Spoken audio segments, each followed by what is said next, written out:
চলতে হলে সবসময় নিজেকে পজিটিভিটির মধ্যে রাখতে হবে এবং তার সঙ্গে সঙ্গে নিজেকে সবসময় এগিয়ে নিয়ে চলতে হবে। দেখুন, আমাদের জীবনের যে কোনো জিনিসেরই এগিয়ে যাওয়ার ক্ষেত্রে সবচেয়ে যেটি গুরুত্বপূর্ণ তা হলো কিন্তু ভিত। অর্থাৎ দেখুন, ভিত বলতে বা আজকের যে আলোচনা বিষয়বস্তু সেটা হচ্ছে সম্পূর্ণরূপে ভিত বা গোড়া। দেখুন, এই এখন ভিত বলতে আমরা সাধারণত যেটা বুঝে থাকি, হয়তো আপনারাও ভাবছেন যে বাস্তু সংক্রান্ত কোনো ভিতের হয়তো কথা বলছি না। আজকে যে বিষয় নিয়ে কথা বলবো তা হচ্ছে মানুষের জীবনের ভিত, অর্থাৎ গোড়া। সহজ ভাষায় বলতে গেলে যে সম্পূর্ণরূপে education. I mean to say, আজকের আমাদের আলোচনা পর্ব শিক্ষামূলক একটি পর্ব। দেখুন, আপনার নিজের জীবনকে যদি সুবিন্যস্ত এবং সঠিকভাবে এগিয়ে নিয়ে চলতে হয়, তাহলে সেক্ষেত্রে আপনাকে আপনার নিজের প্রপার এডুকেশনের উপরই একদম তার উপর জোর দিতে হবে। এবং প্রপার এডুকেশনটা যখন ঠিকমতো করে হবে, সেখান থেকে কিন্তু আপনি আপনার জীবনে সঠিক মোড়কে তাকে এগিয়ে নিয়ে যেতে পারবেন। দেখুন, চলার পথের যে শুরুর যে সিঁড়িগুলো, সেই সিঁড়ির যে ধাপগুলো, সেগুলো যদি শক্ত হয়, মজবুত হয়, তাহলে তার উপরে যতই সিঁড়ি বাড়তে থাকবে না কেন, তা কিন্তু স্থায়ী হবে এবং দীর্ঘস্থায়ী হবে। এবং এই পড়াশোনার জায়গাটা বা বলতে পারেন আপনার শিক্ষার জায়গাটা যদি শক্তিশালী বা মজবুত হয়, তাহলে সেক্ষেত্রে কিন্তু যত ঝড়ঝাপটাই আসুক না কেন, যত সমস্যাই আসুক না কেন, আপনি কিন্তু আপনার সেই যোগ্যতা থাকবে, আপনি তাকে মোকাবিলা করে সেখান থেকে ঘুরে দাঁড়াতে পারবেন। এবং সেটাই কিন্তু সেই সম্যকতাই কিন্তু এডুকেশন আপনাকে সেই জায়গাটাই কিন্তু তৈরি করে দেয়। দেখুন, এরকম কোনো মানে নেই যে সবাইকেই ডাক্তার বা ইঞ্জিনিয়ার হতে হবে, এরকম কোনো বিষয় নেই। নির্ভর করে আপনার বার্থ চার্ট, আপনার যে জন্মপত্রিকা, সেটা যে সেক্টর, যাকে যে সেক্টরে তাকে ইন্ডিকেট করছে বা সাপোর্ট করছে, সেই দিকে তাকে আপনাকে প্রপারলি এডুকেটেড হয়ে উঠতে হবে। তবেই আপনি আপনার জীবনের সফলতাটাকে সঠিকভাবে কিন্তু সেখান থেকে পাবেন। দেখুন, নিজেকে এমনভাবে প্রস্তুত করুন বা করতে হবে যাতে অন্যরা দেখে আপনার এডুকেশন কোয়ালিফিকেশনকে দেখে তাদের যাতে ঘুম উড়ে যায়। দেখুন, যার যেটা নেই সে তো অন্যেরটা দেখে তা নিয়ে সমালোচনা, তাকে নিয়ে জেলাসি, এটা থাকবেই। It's a very normal thing, এটা খুব সাধারণ বিষয়। এটাকে উপেক্ষা করে, ইগনোর করে আমাদেরকে এগিয়ে যেতে হবে। দেখুন, অপর যে রয়েছে তিনি তো আপনাকে বুঝিয়ে দেবে যে আপনার কোয়ালিটি, আপনার যে কোয়ালিফিকেশন, তার কতটা মাথা ব্যথার কারণ, আপনার গুরুত্বটা কতটা, তার দেখবেন বিভিন্ন ক্ষেত্রে তার বহিঃপ্রকাশ ঘটবে এবং আপনাকে নিয়ে তার মাথা ব্যথা প্রচুর পরিমাণে এগিয়ে যাবে। দেখবেন বহু ক্ষেত্রে তার কিন্তু বহিঃপ্রকাশ ঘটছে। দেখুন, আমাদের জীবনে তাই সময় থাকতে এই এডুকেশনকে প্রপারলি কমপ্লিট করতে হবে, কমপ্লিট করুন। দেখবেন সময় হচ্ছে এমন একটা বিষয় যাকে যদি সঠিকভাবে ব্যবহার করা যায়, তবেই আপনি সেখান থেকে কিন্তু নিজের যে সাফল্য সেই জায়গাটাকে খুঁজে পাবেন। তা নাহলে সময় চলে গেলে তা কিন্তু আর কখনো ফেরত কিন্তু কোনোভাবেই কিন্তু আসে না। কেন, সময়ের গুরুত্বটা আমাদের জীবনে যা কিন্তু বিশেষভাবে, সেই জন্য এখন জ্যোতিষের শাস্ত্রেও কিন্তু এই সময়কে কিন্তু বিশেষভাবে গুরুত্ব দেওয়া হয়েছে। যে কোনো ক্ষেত্রে আপনার জন্মচক্রের সঙ্গে সঙ্গে দশা অন্তর্দশার যে বিচার, প্রত্যন্ত দশার যে বিচার, তাও কিন্তু বিশেষভাবে কিন্তু ভূমিকা নিয়ে থাকে। সুতরাং এই সময়কে কিন্তু গুরুত্ব দিতে হবে। আর দেখুন, শিক্ষার ঘাটতি এটা কিন্তু কোনোভাবে অন্য কোনো কিছু দিয়ে আপনি তা পূরণ করে উঠতে পারবেন না। দেখুন, তখনই আপনার ক্ষেত্রে যখনই দেখবেন এই সম্যকতার ক্ষেত্রে সমস্যা হবে, তখনই দেখবেন অন্যের যোগ্যতা দেখে হতাশা আসবে। সেক্ষেত্রে দেখবেন আপনি ভুলভাল রিয়াকশন দিচ্ছেন। এই ভুলভাল রিয়াকশন এমন সময় হবে যা থেকে আপনার সম্যকতা থেকে আপনি অনেকটা বিরত হয়ে যাবেন। এবং এই ভুল রিয়াকশন অযথা দেখবেন অকারণে দেখবেন উত্তেজিত হয়ে পড়ছে এবং এর ফলেই আসবে আপনার নিজের যে ঘাটতি, এই নিজের ঘাটতিটা একমাত্র নিজেই ভালো করে ফিল করা যায়। এর থেকেই আসে দেখবেন জেলাসি, তার থেকেই কিন্তু আসে হতাশা। দেখো, শিক্ষা আমাদেরকে, এডুকেশন আমাদেরকে সম্পূর্ণরূপে একটা সঠিক মানুষ গড়ে তুলতে সাহায্য করে। সেই কারণে দেখবেন যে যাদের মধ্যে মূল্যবোধ, শিক্ষাবোধ রয়েছে, দেখুন এখানে শিক্ষা মানেই প্রাতিষ্ঠানিক শিক্ষা নয়, কিন্তু শুধুমাত্র প্রাতিষ্ঠানিক শিক্ষা দিয়ে কখনো মানুষকে সম্পূর্ণরূপে জাজ করা যায় না। প্রাতিষ্ঠানিক শিক্ষা, তার সঙ্গে সঙ্গে আমার আশপাশে যে পারিবারিক শিক্ষা এবং আমার যে আত্মস্থ শিক্ষা, এই আত্মস্থ শিক্ষাই আপনাকে সম্যক রূপে সমন্বিত করতে পারে। এবং সেই শিক্ষাবোধ যাদের রয়েছে তাদের ক্ষেত্রে তারা কখনোই দেখবেন তার ভদ্রতার সীমাকে কখনো অতিক্রম করতে পারবেন না। দেখবেন সেটাই হচ্ছে আপনার গুরুত্বপূর্ণ জায়গা, যেখান থেকে অন্যদের থেকে আপনাকে সেটা আলাদা করে দেখুন। দেখুন, আপনার কথা বলার ধরন, আপনার শব্দচয়ন, আপনার ওয়ার্ড কালচার, এই জায়গাটাই কিন্তু অবশ্যই কিন্তু আপনাকে অন্যদের থেকে আলাদা করে। সে অন্য অপর দিক থেকে যতই আপনাকে ভুল শব্দ চয়ন করে শব্দ মাধ্যমে আঘাত করা হোক না কেন, দেখবেন সেই জায়গা থেকে তাকে কিন্তু সেই ভদ্রতার জায়গাটাকে সে কিন্তু তার ভাঙতে পারে না। এখান থেকেই বোঝা যায় যে সময় থাকতে শিক্ষাটা কমপ্লিট করাটা উচিত ছিল। তবে তাহলে আর আজকের দিনে দাঁড়িয়ে এতটা পরিমাণ জেলাসি, এতটা পরিমাণ হতাশার হওয়ার জায়গা হতো না। দেখুন, সবাই তো আর সমান হয় না। এই পৃথিবীতে বহু মানুষই রয়েছেন যে যারা কিন্তু এই শিক্ষাকে বিশেষভাবে গুরুত্ব দেন। দেখুন, শুধুমাত্র প্রাতিষ্ঠানিক শিক্ষা না, নিজস্ব বহু মানুষ রয়েছেন যারা প্রাতিষ্ঠানিক শিক্ষায় শিক্ষিত নয়, কিন্তু নিজস্ব যে শিক্ষা, আত্মস্থ শিক্ষা, তার মাধ্যমে তার যে মনুষ্যত্ব বোধ সৃষ্টি হয়, যার মাধ্যমে তাকে একটা প্রকৃত মানুষ করে তোলে। কারণ শিক্ষা আপনাকে প্রকৃততা দেয়, তাকে আপনাকে সম্পূর্ণরূপে একটা মানুষকে গড়ে তোলে। দেখুন, আপনি আপনার সন্তান সন্ততিকে এবং আপনি নিজেই চাইবেন যে আপনি যখন সাকসেসফুল হবেন তার সঙ্গে সঙ্গে একটা প্রকৃত মানুষও যেন তৈরি হয়। এটা আমাদের প্রত্যেকে বাবা মায়ের কিন্তু একটা কাম্যতা থাকে। সুতরাং সেই জায়গা থেকে দাঁড়িয়ে দেখুন, এই পৃথিবীতে সবাই কখনোই খারাপ হতে পারে না, কিন্তু যারা এবং নয় বলেই যারা শিক্ষাকে গুরুত্ব দেয় বলেই কিন্তু আজকে পৃথিবীটা এখনো এতটা পরিমাণ সুন্দর রয়েছে। আর দেখুন, সমালোচকদের তো অবশ্যই থাকতেই হবে, তা না হলে কি করে বুঝতে পারবেন যে আপনার কোয়ালিটি, আপনার কোয়ালিফিকেশন কারোর মাথার ব্যথার কারণ হয়ে উঠতে পারে। দেখুন, আজকের যে আমাদের বিষয় শিক্ষা নিয়ে সেটা এগিয়ে চলবে, কিন্তু আমাদের প্রথম বন্ধুকে নিয়ে আমরা কিন্তু আমাদের আলোচনাকে এগিয়ে নিয়ে যাব। কে বলছেন, কোথা থেকে বলছেন? হ্যালো, কে বলছেন, কোথা থেকে বলছেন? আমি বাবলু বসাক বলছি, দক্ষিণ দিনাজপুর বহরমপুর থেকে বলছি। বাবলু বসাক। বাবলু বাবু, কার সম্বন্ধে জানবেন? আমার মেয়ের সম্বন্ধে। মেয়ের নাম? রিয়া বসাক। রিয়া বসাক। রিয়া দেবীর জন্ম তারিখ? 27 মার্চ 2001। 27 মার্চ 2001। জন্ম সময়? সন্ধ্যা রাত্রি 9:30। 9:30 PM, তাই তো? হ্যাঁ। জন্মস্থান? মালদা হসপিটাল। সৌভাগ্য দর্পণ কতদিন ধরে দেখছেন? হ্যাঁ, কতদিন ধরে অনুষ্ঠান দেখছেন? অনেকদিন ধরে দেখছি, কিন্তু কোনোদিনের লাইভে আমি কথা বলতে পারিনি। এই তো আজকে কথা বলছেন, চেষ্টা করেছেন, পেয়ে গেছেন। হ্যাঁ, আজকে পেয়ে গেছি।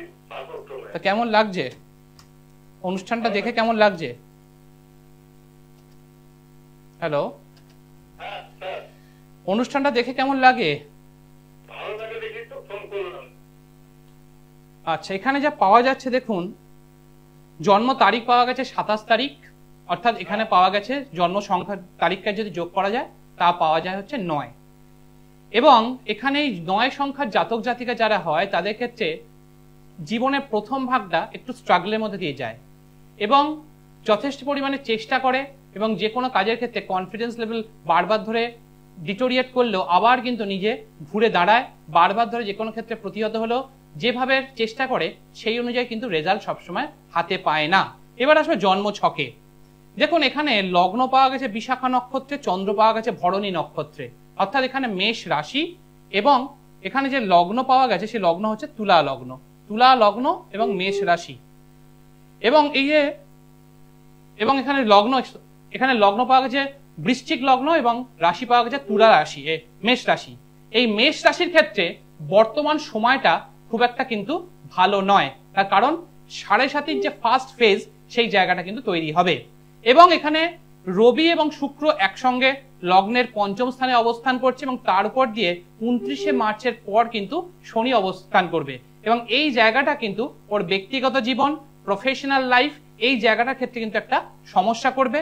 এবং সেটা কিন্তু সপ্তম স্থানে কিন্তু শনি ডাইরেক্ট দৃষ্টি থাকবে, এবং এখানে সপ্তম স্থানে বৃহস্পতি শনি যুক্ত অবস্থায় বসে রয়েছে, এবং সেখানে শনি দ্বারা দৃষ্ট হবে, অর্থাৎ ব্যক্তিগত জীবন বিশেষ করে বৈবাহিক ক্ষেত্রের জায়গাটা কিন্তু একটা প্রবলেম তৈরি করবে, এবং কেরিয়ার যেভাবে চাইছে সেই অনুযায়ী একটা জায়গাটা কিন্তু এখানে প্রবলেম হবে।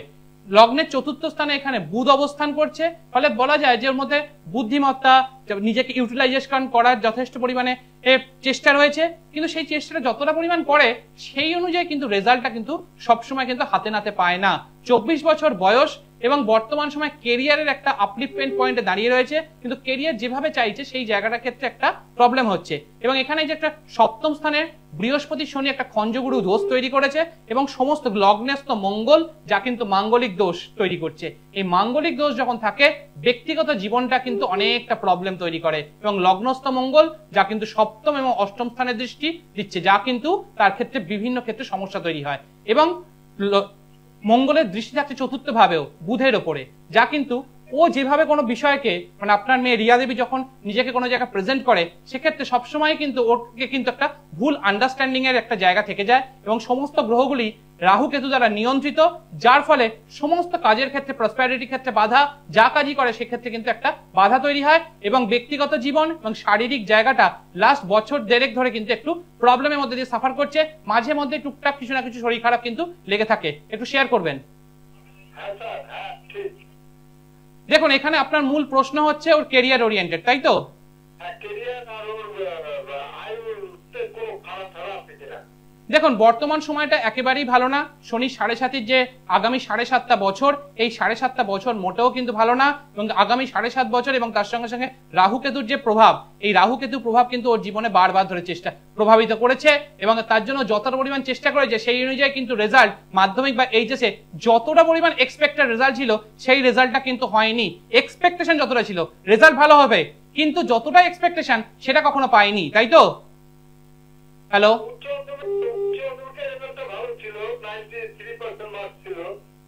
রেজাল্ট ভালো ছিল, কিন্তু আমি কি বললাম যে কন্ট্রিবিউশনটা যদি সাবজেক্ট ওয়াইজ ভাগ করে দেখেন, সেই সাবজেক্ট ওয়াইজ দেখতে গেলে যতটা সাবজেক্টে প্রত্যেকটা সাবজেক্টে যতটা পরিমাণ ওর কিন্তু এনহ্যান্সমেন্ট ছিল বা যতটা কন্ট্রিবিউশন পাওয়ার কথা ছিল সব সাবজেক্টে কিন্তু সেই জায়গাটা করে উঠতে পারেনি, তাই তো? চাকরির জায়গাটা একটু প্রবলেমের মধ্যে রয়েছে, কারণ দশমপতি এখানে পীড়িত, এবং তার সঙ্গে এখানে যে বললাম মাঙ্গলিক দোষ রয়েছে, যেটা কিন্তু ব্যক্তিগত জীবনে এখানে কিন্তু প্রফেশনাল ক্যারিয়ারের জায়গায় ভালো দেবে, কিন্তু বর্তমান সময়টা আগামী 7.5 বছর মোটেও কিন্তু ভালো না এবং সুটেবল একেবারেই নয়। এবং এবারে এখানে এবং সমস্ত গ্রহগুলোই এখানে যেহেতু রাহু কেতু দ্বারা নিয়ন্ত্রিত, সে কারণে একটা এখানে যে কালসর্পযোগের যে প্রভাব তৈরি হয়েছে, এই কালসর্পযোগের প্রভাবের জন্য কিন্তু সাকসেস ক্ষেত্রে বারবার ধরে বাধা পাবে। বা দেখবেন এডুকেশন সেক্টরে যেভাবে ও কিন্তু সাইন করেছে সেই অনুযায়ী কিন্তু ওর যে আপলিফমেন্ট সেই জায়গাটা কিন্তু পাবে না, এবং বারবার ধরে চেষ্টা করবে সরকারি চাকরির ক্ষেত্রে, এবং চেষ্টাও হয়তো করছে, কিন্তু সেই জায়গাটা ক্র্যাক করে উঠতে পারছে না, তাই তো? এর জন্য ভালো কারোর সঙ্গে কনসাল্ট করে স্পেসিফিক যে জায়গাটা বললাম এই জায়গাটাকে একটু রেকটিফাই করান, এবং 29শে মার্চের আগে যদি সম্ভব হয় এই শনির ট্রানজিটের আগেই এই জায়গাটাকে একটু রেকটিফাই করান, তাহলে দেখবেন জায়গাটাকে অনেক বেটার হবে। তার কারণ আগামী 7.5 বছর তা নাহলে কিন্তু বারবার ধরে বিভিন্ন ক্ষেত্রে চেষ্টা করবে, কিন্তু প্রতিহত হতে হবে। তার কারণ কর্মকারক গ্রহকেই পীড়িত করছে, এবং সম্পদকারক গ্রহকেই কিন্তু পীড়িত করবে। বৃহস্পতি এবং শনিকে শনি গিয়ে পীড়িত করবে, তার কারণ শনি অবস্থান করবে 29শে মার্চের পরে মীন রাশিতে, আর জন্মছকে বৃহস্পতি ও শনি অবস্থান করছে বৃষ রাশিতে তৃতীয় দৃষ্টির মাধ্যমে, যা কিন্তু ওর আপলিফমেন্ট এবং যে উন্নতির যে জায়গাটা সেটার ক্ষেত্রে কিন্তু অনেকটা সমস্যা তৈরি করবে, এবং মানসিক যে চাপ সেই মানসিক চাপটা আরো একটু কিন্তু বেড়ে যাবে, যার ফলে ওর কনফিডেন্স লেভেলটাও কিন্তু বারবার ধরে কিন্তু ভেঙে যাবে। সেই জায়গাটার জন্য ভালো করার সঙ্গে জায়গাটাকে কনসাল্ট করে রেকটিফাই করুন। ভবিষ্যতে কিন্তু অনেকটা দৌড়ানোর জায়গা রয়েছে, কিন্তু সেখান থেকে তার জন্য উপযুক্ত যতক্ষণ না প্রপার রেকটিফিকেশন হচ্ছে দেখবেন সেখান থেকে কিন্তু আদারওয়াইজ মানে সেই জায়গা থেকে রেকটিফিকেশন না হলে কোনোভাবেই সেখানে এগোতে পারবে না। চার্ট মোটামুটি একটা স্ট্যান্ডার্ডাইজেশন চার্ট আছে, কিন্তু এই যে কালসর্পযোগের প্রভাব এবং শনির যে 7.5 প্রভাব এবং যে খঞ্জগুরু দোষ, এগুলোকে যদি ঠিক মতো যদি রেকটিফাই না করা হয় তাহলে এখান থেকে ইমপ্রুভমেন্ট পাবে না। আশা করি বুঝতে পেরেছেন। দেখুন আমাদের জীবনে যদি এগিয়ে চলতে হয় তার জন্য সঠিক সময়ে সঠিক সিদ্ধান্তটাকে নিতেই হবে। শুধুমাত্র জেনে বসে থাকলে চলবে না, তার সঙ্গে সঙ্গে অবশ্যই এটাকে গুরুত্ব দিতে হবে। যেমন আমি আমার অনুষ্ঠানের আগের যে অনুষ্ঠান ছিল সেখানে অবশ্যই ভাবে বলেছিলাম যে এই যে, এবং আপনাদের দেখেও ছিলেন যারা কলার ছিলেন যে তাদের মাধ্যমে, যে একটা শনি 7.5 এবং ঢাইয়া যখন চলে তা আপনাদের জীবনকে কিটা পরিমাণে কিন্তু প্রবলেম তৈরি করে। অনেকের মাথায় অনেক রকম কথা শুনবেন, সোশ্যাল মিডিয়াতে তো ভরে গিয়েছে যে কত কথা, এবং আবার অনেক দেখবেন অনেক স্বঘোষিত পণ্ডিত জ্যোতিষে তারাও বলেন যে এই ঢাইয়া বা মানে 7.5 কোনো প্রভাবই ফেলতে পারে না, অথচ যখনই দেখবেন তাদের প্রেসক্রিপশনে প্রথম লাইনটাতেই কিন্তু সেই 7.5 বা ঢাইয়ার প্রতিকারটা থাকে। সেটা আপনারাও ভালো করে জানেন, সেটা আমার আর বলার প্রয়োজন থাকে না। কিন্তু যখন প্রেজেন্টেশন হয় তা কিন্তু থাকে না, তখন সবসময় বলা হয় শনি গোচরের অবস্থান। অবশ্যই আপনার যে গোচরের অবস্থান, শনির যে কোথায় অবস্থান রয়েছে আপনার যে জন্মছক, সেখানে অবশ্যই তার গুরুত্ব রয়েছে, কিন্তু তার সঙ্গে সঙ্গে শনি যে তার যে ডিসপোজিটার, তার অবস্থানটা, এগুলো অনেক ফ্যাক্টরস তৈরি করে দেয়। এবং সেই নবাংশ ছকে দশমাংশ ছকে গিয়ে কি পাওয়ার লেস করেছে, আপনার জন্মছকে দেখবেন অনেকের ক্ষেত্রে শনি তুঙ্গস্থ, কিন্তু তুলা রাশির উপর দিয়ে যখন সাড়ে সাথী চলছিল, তারা কি কেউ কি প্রবলেমের মধ্যে পায়নি? কুম্ভ রাশিতে আগের দিনে চার্টে যদি একটু অ্যানালিসিস করে দেখা যায় যে কুম্ভ রাশিতে শনি অবস্থান করছিল, সেই কুম্ভ রাশিতে যখন শনি অবস্থান করছে তাতেও বহু মানুষ কিন্তু কর্মচ্যুত হয়েছে। আমার কাছে এরকম বহু চার্ট রয়েছে। সুতরাং সেখানে শনি অবস্থান করছে, চন্দ্র অবস্থান করছে, এই জায়গাতে দাঁড়িয়ে কুম্ভ রাশির যে তাদের সাড়ে সাথী চলছে, সেই সময় দাঁড়িয়ে তারাও কিন্তু তার প্রবলেম ফেস করছে শনি সেখানে সক্ষেত্রস্থ হওয়া সত্ত্বেও। কেন, কোন কি বিষয়? এখানে শনি সক্ষেত্রস্থ, তার সত্ত্বেও সমস্যা। এই জায়গাটা অনুধাবন করা বসায় থাকে, তার কারণ একটা গ্রহের তার পাওয়ারটা কোথায় রয়েছে, কতটা রয়েছে, কোন সময়টা ট্রানজিট হচ্ছে, এই বিষয়গুলোর একটা উপরে কিন্তু অনেক কিছু নির্ভর করেন। কিন্তু তার জন্য শনি সাড়ে সাথী সবসময় যে আমাদের নেগেটিভিটি দেয় তা কিন্তু নয়। আমরা আমাদের দ্বিতীয় বন্ধুকে নিয়ে আমরা আমাদের আলোচনায় ফিরবো। কে বলছেন, কোথা থেকে বলছেন? হ্যালো, আমি রানীকুঠি থেকে শুক্লা দত্ত বলছি। আমার মেয়ে সম্বন্ধে জানবো। শুক্লা দেবী, মেয়ের নাম? দরগথি দত্ত। জয়শ্রী দত্ত? দরগথি। আচ্ছা, দরগথি দত্ত। হ্যাঁ। আচ্ছা, জন্ম তারিখ? 1 মার্চ 1993। 1993। সময় সময়? সকাল 10:28 কলকাতা। অনুষ্ঠান কেমন লাগছে? খুব ভালো। এই যে বললাম অনেকদিন পর চেষ্টা করছি, পারছি না। এখান থেকে যা যা উপাচার বলা হয় কখনো কিছু করে দেখেছেন? হ্যাঁ, করি। কিরকম এফেক্টিভ পেয়েছেন কিছু কখনো? বুঝতে পারি না, নিজে একটু অসুস্থ, যার জন্য। আচ্ছা, এখানে দেখুন দরগথি দেবী যা পাওয়া যাচ্ছে, এখানে জন্ম তারিখ হচ্ছে 1। সবসময় নিজের মধ্যে একটা কনফিডেন্স লেভেল যথেষ্ট পরিমাণে থাকে এবং যথেষ্ট আত্মকেন্দ্রিক, নিজের সহজে চট করে কোথাও কিন্তু মাথা নোয়াতে চায় না। লগ্ন এবং চন্দ্র একসঙ্গে পড়েছে এবং চন্দ্র এখানে কেতুযুক্ত অবস্থা বসে আছে, গ্রহণ দোষ তৈরি করেছে। এবং লগ্নের দ্বাদশে এখানে লগ্নের দ্বাদশে কোনো গ্রহ নেই, চন্দ্রের দ্বাদশেও কোনো গ্রহ নেই। লগ্নের দ্বিতীয় স্থানে এখানে মঙ্গল অবস্থান করছে, দ্বাদশপতি মঙ্গল এখানে দ্বিতীয় স্থানে অবস্থান করছে। ফলে ফাইন্যান্সিয়াল রিলেটেড ইস্যু এরিয়াতে একটা ক্রাঞ্চ কিন্তু এখানে প্রবলেম কিন্তু ফেস করতে হবে। এবং এখানে লগ্ন যেহেতু এখানে চন্দ্রযুক্ত হয়ে গিয়েছে, অর্থাৎ লগন চাঁদা, আমি আমার চেম্বার প্র্যাকটিস লাইফে দেখেছি যে যাদের ক্ষেত্রে লগন চাঁদা হয় তাদের জীবনে কিন্তু আপস অ্যান্ড ডাউনস কিন্তু থাকে। লগ্নের চেয়ে এখানে পঞ্চম স্থানে বৃহস্পতি অবস্থান করছে এবং সপ্তম স্থানে এখানে রাহু অবস্থান করছে, অর্থাৎ ব্যক্তিগত জীবনটা কিন্তু যথেষ্ট সমস্যা বহুল। বর্তমান সময়টাতে ব্যক্তিগত জীবনে একটা টানা পোড়েন কিন্তু যথেষ্ট পরিমাণে কিন্তু ওর ক্ষেত্রে রয়েছে। সব কথা সবার সঙ্গে শেয়ার করতে পছন্দ করে না, নিজে যতটুকু প্রয়োজন মনে হয় ততটুকুই কিন্তু শেয়ার করে। প্রফেশনাল জায়গাতে হিট করার জায়গা রয়েছে, কিন্তু বারবার ধরেই বিভিন্ন ক্ষেত্রে আটকে যাবে, বিভিন্ন চেষ্টা করা সত্ত্বেও সেই জায়গাটা ইমপ্রুভমেন্ট পাবে না। পারিবারিক ক্ষেত্রে যতটা পরিমাণ সম্মান পাওয়ার জায়গা, সেই জায়গাটার ক্ষেত্রে কিন্তু প্রবলেম থাকছে। কিন্তু নবমপতি এখানে নবমস্ত এবং এখানে দশম স্থানে যেহেতু রবির অবস্থান রয়েছে, বিভিন্ন ক্ষেত্রে সমস্যা হলেও সেখান থেকে কিন্তু উঠে দাঁড়াবে এবং আবার কিন্তু ঘুরে দাঁড়িয়ে সেখান থেকে নিজের লড়াইটাকে লড়ে সেই জায়গা থেকে বেরিয়ে আসতে পারবে। কিন্তু ব্যক্তিগত জীবন, ফাইন্যান্সিয়াল এরিয়া এবং কেরিয়ার, এর জন্য বারবার ধরে প্রতিহত হবে এবং বর্তমান সময়টা কিন্তু সেই জায়গাটায় কিন্তু একটা ইন্ডিকেশন দিচ্ছে। এবং শারীরিক জায়গাটা কিন্তু একটু প্রবলেমের মধ্যে দিয়ে কিন্তু যাবে। এবং আগামী 29শে মার্চের পর থেকে যখন শনি মীন রাশিতে যাবে, তখন ডাইরেক্ট দৃষ্টি পড়বে চন্দ্রের ওপর, সেই সময়টা কিন্তু যথেষ্ট পরিমাণে কিন্তু আরো সমস্যা কিন্তু তৈরি করবে। এবং বিশেষ করে ফিনান্সিয়াল এরিয়া, এবং কারণ বৃহস্পতিকে পীড়িত করবে এবং তার সঙ্গে সঙ্গে নিজের যে আপলিফমেন্ট সেই জায়গাটার ক্ষেত্রে প্রবলেম, এবং পারিবারিক যে জায়গাটা সেই জায়গাটার ক্ষেত্রে এবং ব্যক্তিগত জীবনের জায়গাটাও কিন্তু সেটা সমস্যা তৈরি হবে। আর কি জানতে চান বলুন?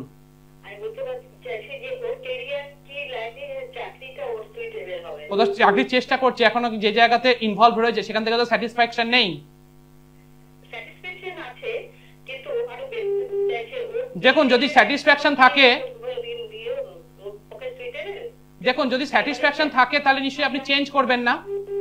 যদি কারো স্যাটিসফ্যাকশন থাকে তাহলে নিশ্চয়ই সে চেঞ্জ করবে না, সে চায় আরো আপলিফমেন্ট, আরো উপরে উঠতে, তাই তো?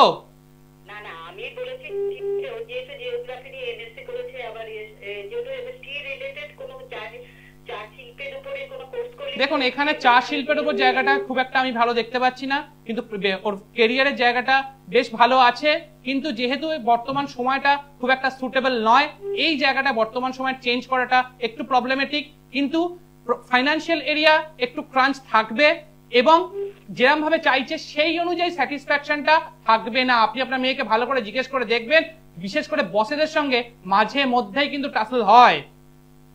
না, ও চর্মশিল্পের কমপ্লেক্সে মার্চেন্ডাইজার হতে পারে, কিন্তু ওনার কনফিডেন্স লেভেলের বা কাজের যে জায়গাটা, সেক্ষেত্রে বারবার ধরেই কিন্তু বিভিন্ন ক্ষেত্রে কিন্তু ওনাকে অন্যদের সঙ্গে কম্পিট করতে হয়, অন্যদের সঙ্গে কম্পারিজনে করতে হয়, হয়তো। তাহলে কি এখানে স্যাটিসফ্যাকশন থাকলো? দেখুন এখানে উন্নতি আছে, কিন্তু তার জন্য কিছু জায়গায় প্রবলেম রয়েছে, সেটাকে একটু রেকটিফাই করতে হবে।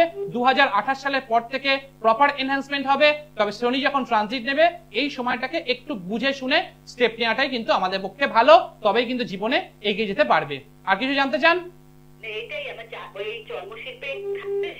চর্মশিল্পে থাকতে পারে, কিন্তু সেখান থেকে পরবর্তীকালে এই আগামী 2 বছর খুব একটা সুটেবল নয়, কিন্তু তার পরবর্তী ক্ষেত্রে অনেকটা সুটেবল। কিন্তু দশম স্থানটা বেশ পীড়িত এবং মাঝে মধ্যেই বসেদের সঙ্গে টাসল এবং শারীরিক জায়গাটা আগামী 3 মাস পর থেকেই দেখবেন একটু জায়গাটা একটু প্রবলেম তৈরি করবে। এটার জন্য ভালো কারোর সঙ্গে কনসাল্ট করে একটু রেকটিফিকেশন করবেন এবং প্রপার মেডিকেশনে থাকতে বলবেন, সেই সময়টা কিন্তু একটু প্রবলেম দেবে এবং ব্যক্তিগত জীবনটা বেশ প্রবলেম কিন্তু ফেস করতে হবে ফিউচারে। হ্যালো, দেখুন শুধু মুক্ত পড়ে থাকলে হয় না, এখানে বৃষ লগ্নে মুক্ত পড়ে রয়েছেন। এর জন্য দেখুন, এর জন্য ভালো করে আরো করে অ্যানালিসিস করবার জন্য আপনাকে ভালো কারোর সঙ্গে কনসাল্ট করে এই জায়গাটা রেকটিফাই করবেন, ভালো তার সঙ্গে আলোচনা করুন, যাকে আপনার পছন্দ তার সঙ্গে যোগাযোগ করে তাহলে দেখবেন এখান থেকে প্রপারলি জায়গাটা পাবেন। তা না হলে শুধুমাত্র এইটুকু সময়ের মধ্যে কি প্রবলেম হতে পারে, কোনখান থেকে আউটকাম আসতে পারে, কোন ধরনের সেক্টরে আমরা যেতে পারি, যেটা নিয়ে আমাদের আলোচনা ছিল সেটাকে আমরা এখানে গাইড করতে পারি। কিন্তু একটা বিষয়কে দেখার ক্ষেত্রে শুধুমাত্র লগ্নস্থ চন্দ্র থাকলে চন্দ্র এর প্রতিকার পড়ে ফেললাম একটা মুক্ত, তাতেই আমার আপলিফমেন্ট হয়ে যাবে, এরম বিষয় থাকে না। চন্দ্রের পাওয়ারটা কোথায় রয়েছে, দশম স্থানে গিয়ে কোথায় হয়েছে, ডিটেনশনে তার পাওয়ারটা কোথায়, বর্তমান গোচরস্থ অবস্থান কোথায়, এরকম অনেক ফ্যাক্টরস থাকে। তবেই একটা জায়গা থেকে দাঁড়িয়ে তার সঠিক যদি রেমেডিজ হয়, যেটা আমি সবসময় অনুষ্ঠানে বলি, তবেই সেখান থেকে এগিয়ে আসতে পারবেন। দেখুন আমার আজকের আলোচনার যে বিষয়বস্তু ছিল সে যে শিক্ষা। দেখুন আমাদের এডুকেশন সেক্টরটা বিশেষভাবে নির্ভর করে চতুর্থ ভাব দিয়ে। এই চতুর্থ ভাবস্থানে যদি দেখতে পাওয়া যায় যে যদি শুভ গ্রহ থাকে, বিশেষ করে বৃহস্পতি, শুক্র, বুধ, এই গ্রহগুলো যদি অবস্থান করে, তাহলে সেক্ষেত্রে দেখবেন আমাদের কিন্তু আপলিফমেন্ট ক্ষেত্রে দেখতে পাবেন, বা দেখবেন শিক্ষার জায়গাটা অনেকটা পরিমাণ কিন্তু এগোতে পারছে, বিশেষ করে ক্লাস 12 পর্যন্ত। কিন্তু ক্লাস 12 এর পর থেকেই বিশেষ করে একটা জায়গা দেখতে পাওয়া যায় যে তাদের ক্ষেত্রে ডিসিশন মেকিং এর জায়গাটা কিন্তু একটা সমস্যা হয়ে যায়, কারণ এরপরে কিন্তু আমাদের পাথটা আলাদা হয়ে যায়। তার কারণ এবং এরপরে আমাদের চলে আসে কম্পিটিটিভ এক্সাম। বিভিন্ন ক্ষেত্রে আমাকে যদি এখানে সুযোগ নিতে হয় বা আমাকে চান্স পেতে হয়, তবে সেই জায়গা থেকে চান্স পেলে তবেই আমরা সেখান থেকে কিন্তু তার পরবর্তী স্টেপটা নিতে পারি। সুতরাং সেক্ষেত্রে দাঁড়িয়ে এই কম্পিটিটিভ যে জায়গাটা সেটা কিন্তু আমাদের নির্ভর করে ষষ্ঠ স্থান এবং তার সঙ্গে সঙ্গে মঙ্গল এবং কেতুর এম্পাওয়ারমেন্ট আমাদের জন্মছকে কতটা রয়েছে, এবং এই যে সেক্টরাইজেশন, অর্থাৎ আপনার জন্মছকে কোন সেক্টরে গেলে আপনি সঠিকভাবে সেখান থেকে এগোতে পারবেন, বা আপনার সন্তান সন্ততি কোন জায়গা থেকে কোন সেক্টরটাকে চুজ করলে সেখান থেকে সাকসেসফুল হবেন, সেই জায়গাটা সম্পূর্ণই নির্ভর করে কিন্তু তার ক্ষেত্রে কম্পিটিটিভ এরিয়ার জন্য কিন্তু চতুর্থ স্থান, এবং সাকসেস যেটা দেবে সেটা কিন্তু চতুর্থ এবং একাদশ স্থান। এবং এর সঙ্গে যে জ্ঞানের যে প্রায়োরিটিটা, তার যে ডিপ নলেজ, সেটা কিন্তু দেয় হচ্ছে বৃহস্পতি।